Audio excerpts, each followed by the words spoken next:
ریس این چیست که با خودت آورده ای؟ این نمودار ادلار می باشندی. ای وای، آبروی من رفتندی. این چه فضاحتی می باشندی؟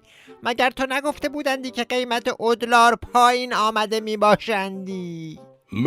من به قبر پدرم همی خندیده بودمی. زود برو یک تدبیری همی بیندیش تا اهالی این نمودار را در حلقمان همی فرو نکردندی. آهای اهالی فینیتو، اینهایی که میبینید نتوانستن قیمت ادلار را پایین بیاورندی. کارشان تمام شده و الان به کانادا آباد میروندی. بروید.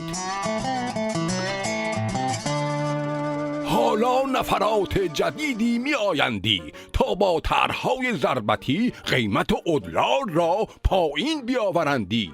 بیایید.